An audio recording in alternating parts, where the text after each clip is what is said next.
आला अखलाक पैदा कर सकें और दुनिया और आखिरत में कामयाबी हासिल कर सकें। इस्लाम फॉर किड्स हर इतवार सुबह 9 बजे सिर्फ ईटीवी उर्दू पर। ईटीवी उर्दू पर अगला प्रोग्राम। इस प्रोग्राम को पेश करने में ताउन कर रहे हैं गौर सीमेंट, सस्ता नहीं सबसे अच्छा।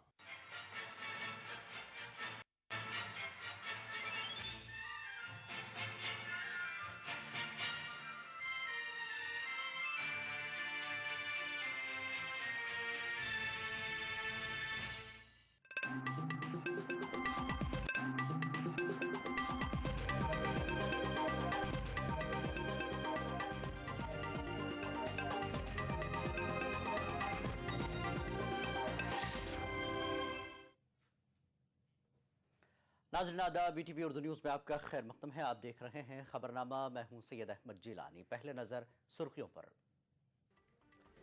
इंडियन मुजाहिदीन ने ली मां बोधी मंदिर धमाकों की जिम्मेदारी। ट्विटर पर मुंबई को अगला निशाना बनाने की भी दी धमकी। मुंबई में मूसलाधार बारिश का असर। टॉप हिल में मिट्टी के तोदे गिरे, मलबे में 5 अफराद दबे। उत्तर प्रदेश के कई जिलों में नक्सली जमा रहे हैं कदम। बलिया और गाजीपुर को नक्सल मुतासरा इलाका करार देने की तैयारी। लद्दाख में चीनी दरअंदाजी के मामले पर मुल्क के मुख्तलिफ हलकों में इजहार तशवीश। हुकूमत से सख्त कार्रवाई का मुतालबा। तो ट्राई सीरीज के फाइनल में पहुंची टीम इंडिया श्रीलंका को 81 रनों से दी शिकस्त।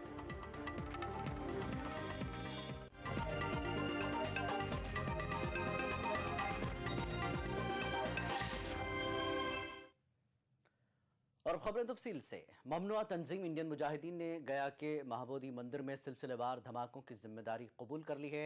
इंडियन मुजाहिदीन ने अपने ट्विटर अकाउंट पर ट्वीट किया है कि अगले 7 रोज़ में मुंबई को निशाना बनाया जाएगा।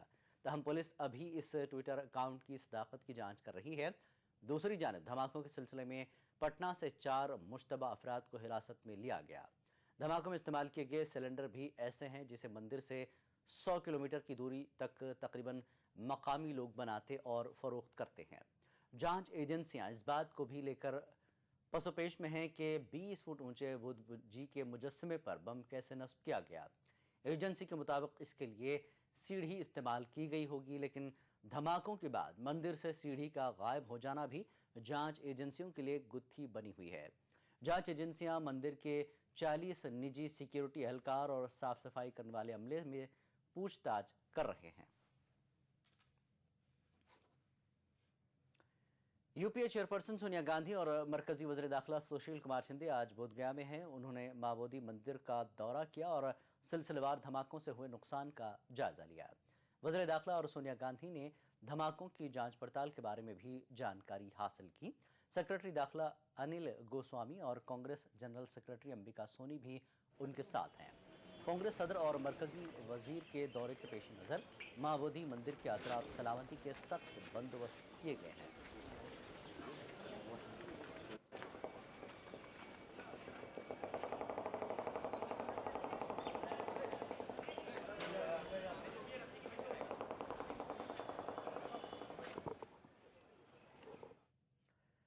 एनआईए ने माबोधी धमाकों के सिलसिले में जेडीयू की तलबा विंग के जनरल सेक्रेटरी गुंजन पटेल से लंबी पूछताछ की है। यह पूछताछ सीसीटीवी फुटेज की बुनियाद पर की गई है। इस फुटेज में गुंजन पटेल की कार नजर आ रही है और खुद गुंजन भी मुश्तबा हालत में घूमते हुए दिखाई दे रहे हैं।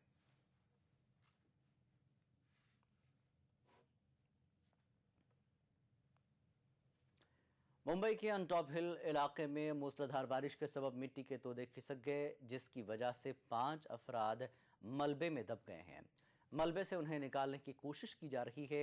मकामी लोगों का कहना है कि पहाड़ी इलाके में मकान तामीर किए जा रहे हैं, जिसके नतीजे में वहां मिट्टी के तोदे खिसकने का खतरा हमेशा बना रहता है।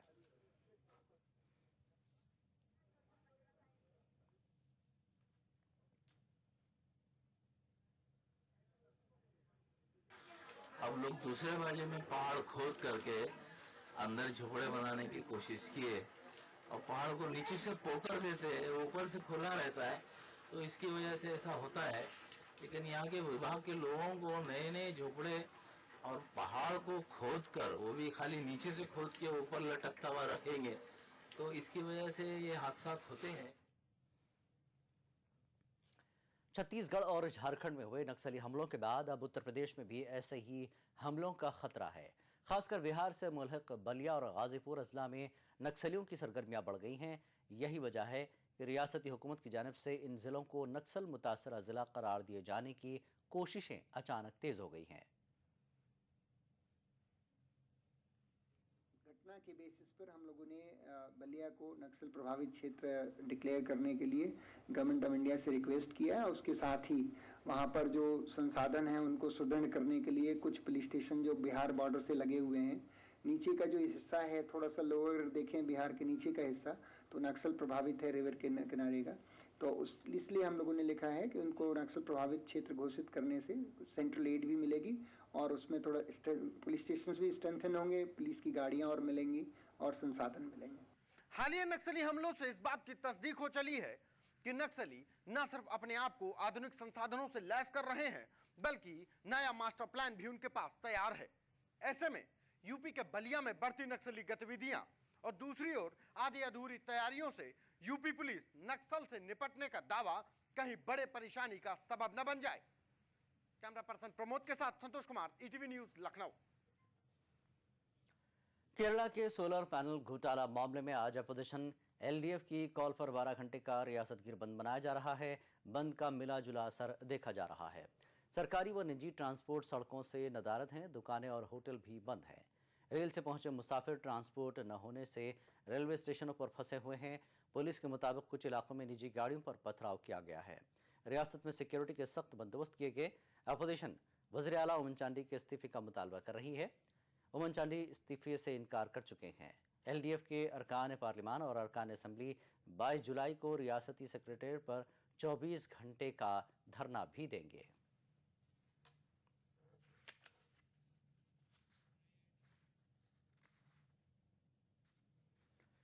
उन्नीस सौ 84 के सिख मुखालिफ फसाद के एक मामले से सज्जन कुमार को बरी किए जाने के खिलाफ अदालत से रुजू किया गया है।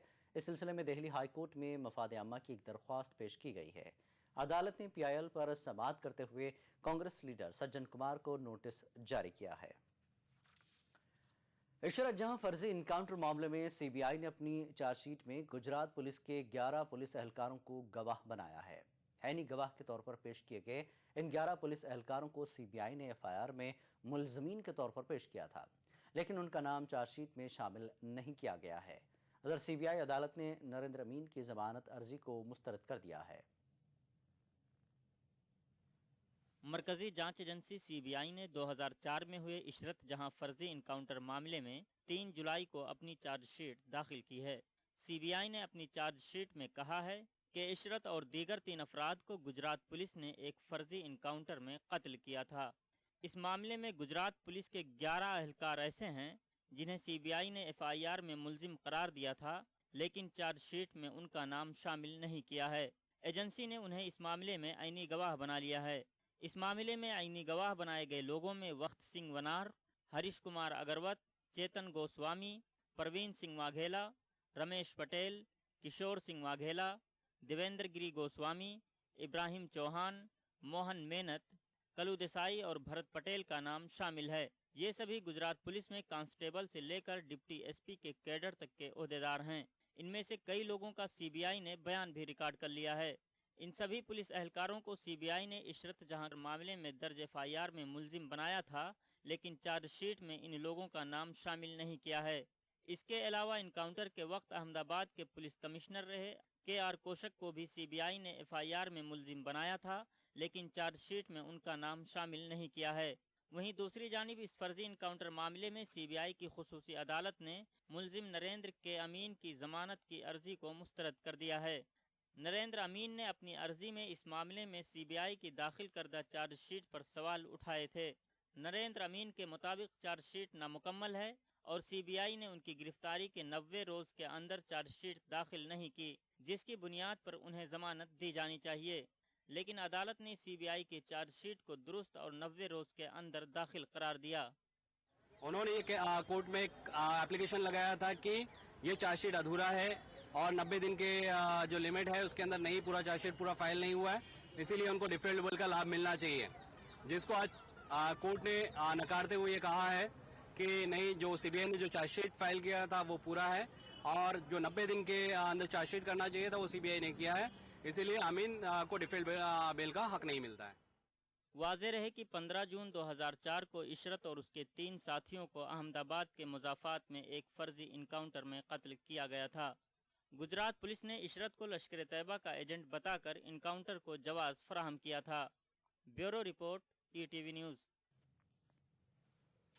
हाईकोर्ट से राहत न मिलने के बाद गुजरात के सीनियर पुलिस अफसर पीपी पांडे ने अपने खिलाफ दर्ज एफआईआर खारिज करने के लिए सुप्रीम कोर्ट से रुजू किया है। इशरत इनकाउंटर केस में सीबीआई ने पीपी पांडे को मुलजिम बनाया है। पीपी पांडे लंबी छुट्टी पर जाने के बाद से लापता है। सीबीआई ने अदालत से उन्हें फरार करार देने की दरख्वास्त की है। पीपी पांडे इनकाउंटर अंजाम देने वाली क्राइम ब्रांच के सरबराह थे। खबरनामा जारी रहेगा एक ब्रेक के बाद।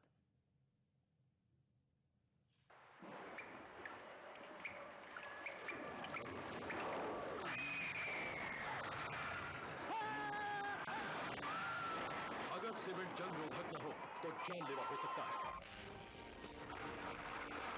Shri ultra red oxide, Bharat का एकमात्र जंग रोधक cement. Desh Bhagat University, a center of innovation, research and entrepreneurship, international standard UG, PG and doctorate program. Desh Bhagat University, Punjab, your freedom to grow. बिछड़ेंगे तो मर जाएंगे हम दोनों, एक डोर में है हमको ये दर बांधे हुए। मैं ख्वाब में इस मुल्क का नक्शा बनाता हूँ, मुझे अपनी वफादारी पे कोई शक नहीं होता, मैं खूने दिल मिला देता हूँ जब झंडा बनाता हूँ। हिंदू और मुस्लिम मुल्क की दो आंखें हैं, अपने मुल्क की तरक्की और खुशहाली का काम हिंदू और मुस्लिम एकता के जरिए किया जा सकता है। मजहब नहीं सिखाता आपस में बैर रखना, हिंदी हैं हम, वतन है हिंदुस्तान हमारा।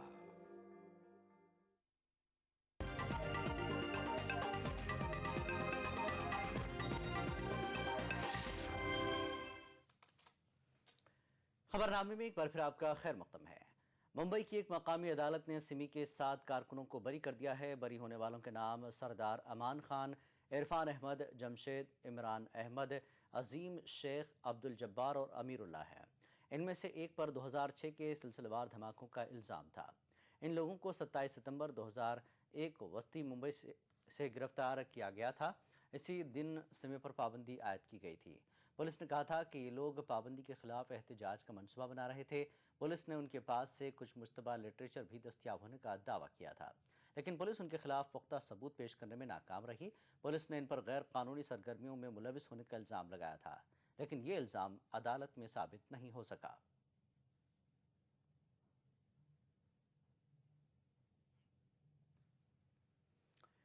सुप्रीम कोर्ट में आज कोयला ब्लॉक अलॉटमेंट घोटाले पर बहस फिर शुरू हो गई। सुप्रीम कोर्ट के वकील प्रशांत भूषण आज सीबीआई को बाख्तियार बनाने पर मरकजी हुकूमत के हलफनामे पर राय पेश कर सकते हैं।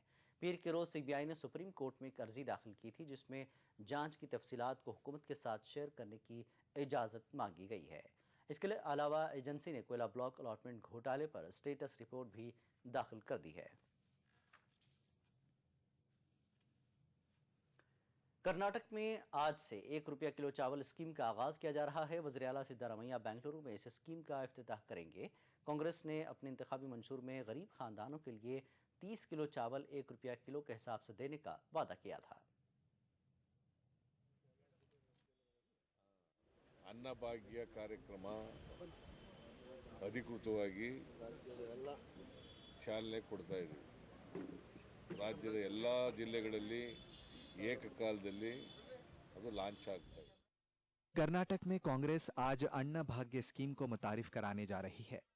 इस स्कीम के तहत गरीब खानदानों को फी किलो 1 रुपए के हिसाब से 30 किलो चावल फराहम कराया जाएगा। वज़ीर आला सिद्धारामैया आज बेंगलुरु में इस नई स्कीम का इफ्तिताह करेंगे, जबकि डिस्ट्रिक्ट हेडक्वार्टरों में मुतल्लिका वज़रा इसका इफ्तिताह करेंगे। कांग्रेस के मुताबिक इस स्कीम को 1 जून से नाफिज किया जाना था, ताहम कुछ उमूर की अदम तकमील की वजह से इसमें ताखीर हुई। 5 मई को असम्बली इंतखाबात में कांग्रेस के इंतखाबी मंशूर में अन्न भाग्य स्कीम को नुमाया जगह दी गई थी। स्कीम के निफाज की ताखीर पर कांग्रेस को कुछ गोशों से तनकीदों का भी सामना है। अपोजिशन जमात बीजेपी का कहना है कि होमवर्क किए बगैर ही कांग्रेस ने इस स्कीम का आगाज किया है। कर्नाटक के वजीर ममलिकत बराए food and civil supplies Dinesh Gundurao का कहना है कि अवामी शिकायत का इजाला करने की हुकूमत कोशिश कर रही है। ಒಂದು ಕಾಲ್ ಸೆಂಟರ್ ಸಿಸ್ಟಮ್ ಥರ ಮಾಡಿ ಇಲ್ಲಿ ಎಲ್ಲ ಪ್ರತಿಯೊಂದು ರೇಷನ್ ಅಂಗಡಿಯಲ್ಲಿ ಒಂದು ನ್ಯಾಯಬೆಲೆ ಅಂಗಡಿ ಅಂತ ಒಂದು ದೊಡ್ಡ ಒಂದು ಬೋರ್ಡ್ ಹಾಕಿ ರಾಜ್ಯ ಸರ್ಕಾರದ ಈ ಆಹಾರ ನಮ್ಮ ಏನು ಅನ್ನಭಾಗ್ಯ ಯೋಜನೆ ಅಂತ ಹೆಸರು ಹಾಕಿ ಅದರಲ್ಲಿ ಒಂದು 3 ಡಿಜಿಟ್ 4 ಡಿಜಿಟ್ ನಂಬರ್ ಮಾಡಿ ಅದಕ್ಕೆ ನೀವು ಯಾವುದೇ ಕಂಪ್ಲೇಂಟ್ಸ್ ಇದ್ದರೆ ಯಾವುದೇ ಸಮಸ್ಯೆ ಇಲ್ಲಿಗೆ ಸಂಪರ್ಕ ಮಾಡಿ ಅಂತ ನಾವು ಕೊಡ್ತೀವಿ. ಕಾಲ್ ಸೆಂಟರ್ ಥರ ಮಾಡ್ತೀವಿ. ಸೊ ಎಲ್ಲರೂ ಕೂಡ ನಮ್ಮ ಕಾಲ್ ಸೆಂಟರ್ಗೆ ಫೋನ್ ಮಾಡ್ಬೋದು. ಫೋನ್ ಮಾಡಿಬಿಟ್ಟು ಏನೇ ಕಂಪ್ಲೇಂಟ್ ಇದ್ರೂ ಕೂಡ ನಮ್ಮಲ್ಲಿ ಒಂದು ಸಾಫ್ಟ್ವೇರ್ ಪ್ರಿಪೇರ್ ಮಾಡೋಕ್ಕೆ ಹೇಳಿದ್ದೀವಿ. ಅದನ್ನು ರಿಡ್ರೆಸಲ್ ಮೆಕ್ಯಾನಿಸಮ್ ಅಲ್ಲಿ ನಾವು ಮಾಡಬೇಕು. रियासती वजीर के मुताबिक मरकज कर्नाटक को हर माह 20,000 टन इजाफी अनाज फराहम करेगा, जबकि रियासती हुकूमत ने छत्तीसगढ़ हुकूमत के साथ 25,000 टन अनाज का मुआहिदा किया है। कर्नाटक हुकूमत के मुताबिक इस स्कीम के तहत 87 लाख BPL कार्ड होल्डर्स को फायदा पहुंचेगा। रियासती हुकूमत के मुताबिक इस स्कीम की वजह से रियासती खजाने पर सालाना 4,200 करोड़ रुपए का इजाफी बोझ पड़ेगा। Bureau report ETV news. Jharkhand Mukti Morcha legislature party के लीडर हेमंत सोरेन ने झारखंड के गवर्नर सैयद अहमद से मुलाकात करके हुकूमत साजी का दावा पेश किया है। हेमंत सोरेन ने रियासत की 82 रुकनी असम्बली में 43 अरकान की हिमायत का दावा किया है। अगर सोरेन कानून साज असम्बली में अपनी अक्सरियत साबित करने में कामयाब हो जाते हैं तो इस तरह झारखंड में नवी हुकूमत कायम होगी। जेएमएम लेजिस्लेचर पार्टी के लीडर हेमंत सोरेन ने कल राजभवन में झारखंड के गवर्नर सैयद अहमद से मुलाकात की और हुकूमत साजी का दावा पेश किया। हेमंत सोरेन ने रियासत की 82 रुकनी असम्बली में 43 अरकान की हिमायत का दावा किया है। राजभवन में गवर्नर से मुलाकात के बाद मीडिया से बातचीत करते हुए सोरेन ने कहा कि उन्होंने गवर्नर को 43 अरकान असम्बली की फहरिस्त हवाले की है। सोरेन ने मजीद कहा कि झारखंड में गुज़िश्ता 6 माह से गवर्नर राज नाफिज है और उन्होंने कांग्रेस, RJD और आज़ाद उम्मीदवारों की हिमायत से जमहूरी अमल की बहाली के लिए पेशरफ्त की है। और हमने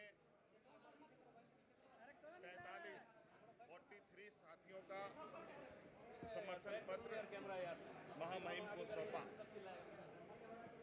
और ये आग्रह किया है कि लोकप्रिय सरकार गठन करने हेतु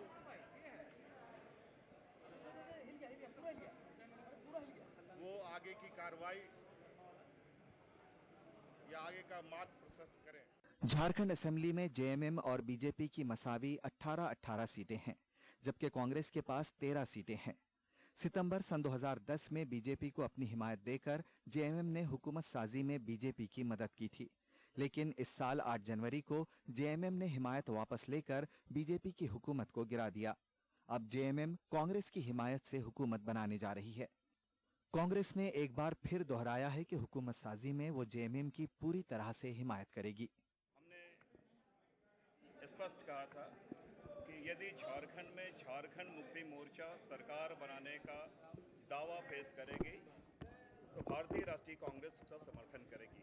हुकूमत साजी में जेएमएम को कांग्रेस के अलावा RJD और आज़ाद अरकान असम्बली की हिमायत मिली है। लोकप्रिय सरकार गठन के लिए झारखंड मुक्ति मोर्चा के नेतृत्व में झारखंड मुक्ति मोर्चा, कांग्रेस, राष्ट्रीय जनता दल और सभी निर्दलीय विधायकों ने आस्था व्यक्त किया है और आज महामहिम के समक्ष दावा पेश करने आए थे कि अब सभी 43 विधायकों की सूची हेमंत सोरेन ने सौंपी है। बीजेपी की पिछली हुकूमत में जेएमएम लीडर हेमंत सोरेन नायब वजीर आला रह चुके हैं।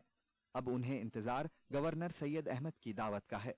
हेमंत सोरेन अगर कानून साज असम्बली में अक्सरियत साबित कर देते हैं तो झारखंड की नवी हुकूमत का क़याम अमल में आएगा और हेमंत सोरेन रियासत के वजीर आला के तौर पर हलफ लेंगे। Bureau report ETV news.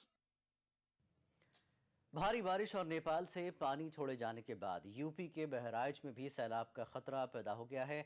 यहाँ गागरा नदी की सतह आब में तेजी से इजाफा हुआ है। इलाके के 40 गांव में कभी भी सैलाब आ सकता है।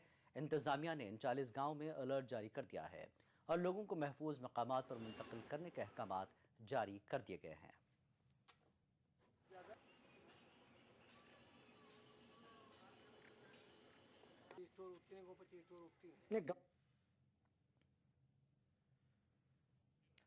ओडिशा के तारीखी शहर पुरी से भी लॉर्ड जगन्नाथ की रथ यात्रा शुरू हो गई है। ये यात्रा 12वीं सदी के मंदिर से निकाली जाती है। मंदिर के गर्भगृह से जगन्नाथ अपने भाई बालभद्रा और बहन देवी सुभद्रा के साथ लकड़ी के रथों पर सवार होकर निकले। पुरी में दुनिया भर से आए लाखों अकीदतमंद जमा हैं। इस मौके पर सलामती के सख्त तरीन बंदोबस्त किए गए हैं। ये राज तस्वीरें आप देख सकते हैं ओडिशा के तारीखी शहर पुरी से। आकुल प्रतीक्षार अवसान घटी एवं से रथ उपरकू ये रथ देखुंत वर्तमान आपण लोहित एवं कृष्ण वर्णर से माँ देवी सुभद्रांकर देवदलन रथ जो रथ उपरकू चढ़ी जाउछंती अगणित भक्त एवं बड़दाण्ड उपर देखुंत आपण माने शत वर्णर संभार को नहीं किभली भक्त माने आवेग प्रवण हो उठिछंती एवं सेई भक्त मानकर स्रोत भितरे जेमिति ठिया हेइछंती। खबरनामा जारी रहेगा एक ब्रेक के बाद।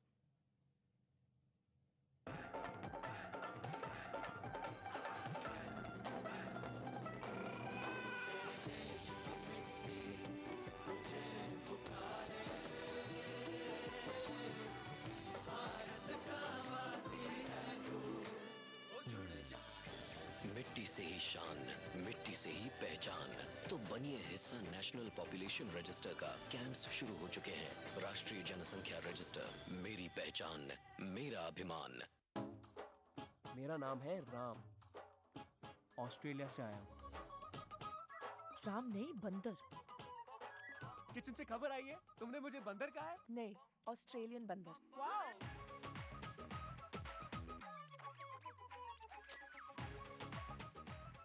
वैसे कितनी गर्लफ्रेंड्स हैं तुम्हारी? 14। हाँ? तुम्हें मिला के। हाँ?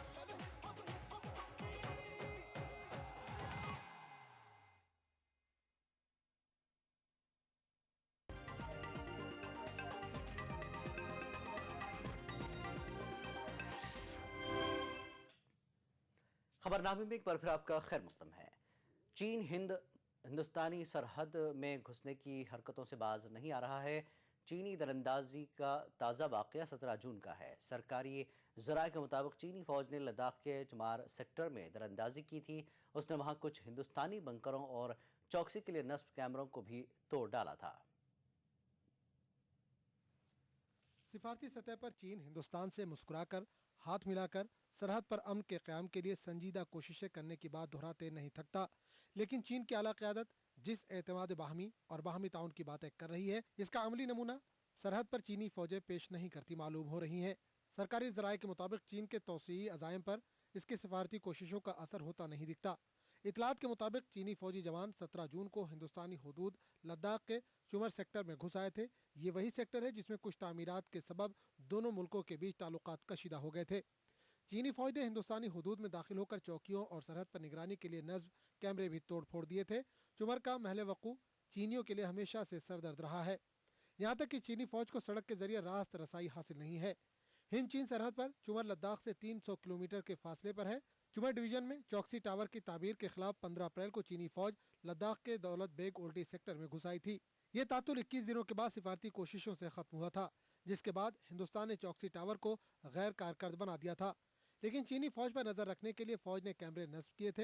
हिंदुस्तान का ये अमल भी चीनी फौज को नागवार गुजरा और उसने दरअंदाजी करके कैमरे तोड़ डाले और तार काट दिए। वादर है कि लद्दाख हिमाचल प्रदेश की सरहद पर वाक़ चुमर सेक्टर पर भी चीन अपना दावा कर रहा है। इस सेक्टर में हर साल चीनी हेलीकॉप्टर के घुस आने की खबरें हैं। गुज़िश्ता बरस ही चीन के हेलीकॉप्टरों ने यहाँ PLA के जवान उतारकर ITBP के आर्जी तौर से नस्ब खेमों को उखाड़ फेंका था। बहरहाल मई के बाद से हिंद चीन के दरमियान लद्दाख दरअंदाजी के पस मंजर में आला सतह की कई दौर की बातचीत हो चुकी है। चीनी वज़ीर-ए-आज़म ने अपने हिंदुस्तान दौरे के दौरान बॉर्डर डिफेंस कॉपरेशन एग्रीमेंट की तजवीज़ पेश की थी ताकि सरहद पर किसी किस्म की बदअमनी को रोका जा सके। नए मैकेनिज्म पर दोनों मुल्कों ने वज़ीर दिफा एंटनी के हालिया बीजिंग दौरे पर पेशरफ्त का दावा भी किया था। इसे हतमी शक्ल देने के लिए बातचीत का सिलसिला जारी रखने का अहद भी किया था। Bureau report, ETV news. हिंदुस्तानी इलाकों में चीन की दरअंदाजी पर माहिरीन ने तशवीश का इजहार किया है। उनका कहना है कि हिंदुस्तान को चीन के साथ सख्त और नरम दोनों तरह की पॉलिसी अपनाने की ज़रूरत है। कैरेट एंड स्टिक वाली पॉलिसी जिसे अंग्रेजी में कहते हैं वो अडॉप्ट करनी चाहिए। उनसे बातचीत भी जारी रखना चाहिए और साथ में सख्ती से उनको बता भी देना चाहिए कि लाइन ऑफ एक्चुअल कंट्रोल जो है उसका उनको उल्लंघन नहीं करना चाहिए। We have a line of control and उनको जिसको मानना पड़ेगा। दूसरी बात ये भी है कि चाइना जो है उसके अंदर आर्मी वहाँ की कुछ बात करती है और पॉलिटिकल लीडरशिप दूसरी तरह की लैंग्वेज यूज़ करती है। पॉलिटिकल लीडरशिप से हमारा लगातार कांटेक्ट जारी है, आर्मी से भी हमारे संबंध उनके यहाँ बन रहे हैं। एक तरह से देखा जाए तो बहुत सी उनके साथ जॉइंट एक्सरसाइज की भी बात चल रही है। 19 किलोमीटर अंदर घुसपैठ हो जाती है, तंबू लग जाते हैं चाइनीज आर्मी के हमारी टेरिटरी पर, और उसके बाद आप उनके प्राइम मिनिस्टर को रेड कारपेट दिल्ली में खोल देते हैं, तो चाइना और क्या करेगा? उनको पता है कि आप पैरालिसिस में, आपकी लीडरशिप कमजोर है। डिफेंस मिनिस्टर लैंड करते हैं, उसके पहले उनके जनरल, और वहां पर जनरल ऐसे बोलते नहीं है जब तक पॉलिटिकल क्लियरेंस नहीं हो। तो वो वक्तव्य देते हैं कि 90,000 स्क्वायर किलोमीटर इंडिया ने ऑक्यूपाई किया हुआ है, इंडिया से वो हमको वापस लेना है, और इंडिया को ऐसी हरकतें नहीं करनी चाहिए जो चाइना के खिलाफ हैं। और हमारे डिफेंस मिनिस्टर में अगर थोड़ा सा भी सेल्फ रिस्पेक्ट होता तो वो वापस आ जाते वहां से उसी समय अपनी यात्रा रद्द करके, क्योंकि he got a very rude welcome. पर उन्होंने क्या किया? उन्होंने बातचीत करके वहां से जॉइंट स्टेटमेंट दिया कि इंडिया और चाइना डिफेंस कोऑपरेशन को बढ़ाएंगे। बीजेपी और समाजवादी पार्टी ने चीनी दरअंदाजी पर मरकजी हुकूमत को तनकीद का निशाना बनाया है।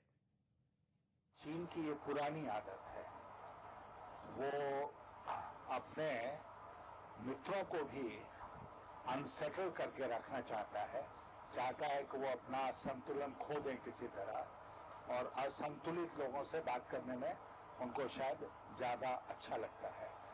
तो भारत को चीन को उसी भाषा में जवाब देना चाहिए, और मुझे नहीं लगता, मैं नहीं समझ पा रहा हूँ कि भारत सरकार क्यों बार बार झुकती रहे। नेताजी पिछले 10 साल से भारत सरकार को सचेत कर रहे हैं और ये कह रहे हैं कि हमें असली खतरा चीन से है, लेकिन हिंदुस्तान की सरकार पर उसका कोई असर नहीं पड़ रहा है। अब चीन की सरकार ये मानने लगी है कि हिंदुस्तान की सरकार एक दब्बू सरकार है, इसको जितना दबाया जाए दबाया जा सकता है। इतनी बड़ी घटनाएं बार बार सीमा पर होती हैं, हमारी सीमा का अतिक्रमण होता है, लेकिन हमारी सरकार की तरफ से एक शब्द भी चीन के खिलाफ नहीं कहा जा सकता। वेस्टइंडीज में जारी सेरुखी सीरीज में टीम इंडिया ने फाइनल में अपनी जगह बना ली है। कल रात खेले गए मैच में टीम इंडिया ने श्रीलंका को डकवर्थ लुइस मेथड के जरिए 81 रनों से शिकस्त दी। श्रीलंका ने टॉस जीतकर टीम इंडिया को बल्लेबाजी की दावत दी। बारिश से मुतासरा इस मैच को पहले 29 ओवरों का किया गया था। टीम इंडिया ने 29 ओवर में 119 रन बनाए, तहम डकवर्थ लुइस तरीके के तहत श्रीलंका को 26 ओवर में 178 रनों का निशाना दिया गया था। जवाब में श्रीलंका की टीम 96 रनों पर आउट हो गई। भुवनेश्वर कुमार ने 8 रन देकर 4 विकेट हासिल किए। उन्हें मैन ऑफ द मैच करार दिया गया।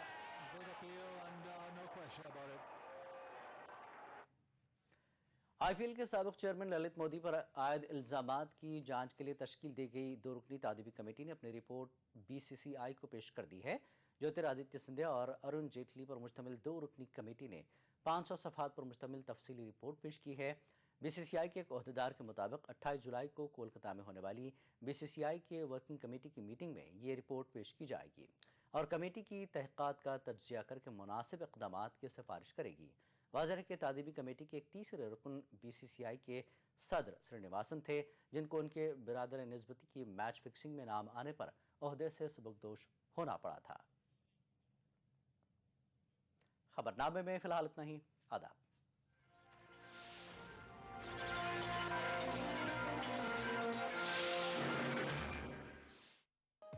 इस प्रोग्राम को पेश करने में ताउन किया बंगर सीमेंट, सस्ता नहीं सबसे अच्छा।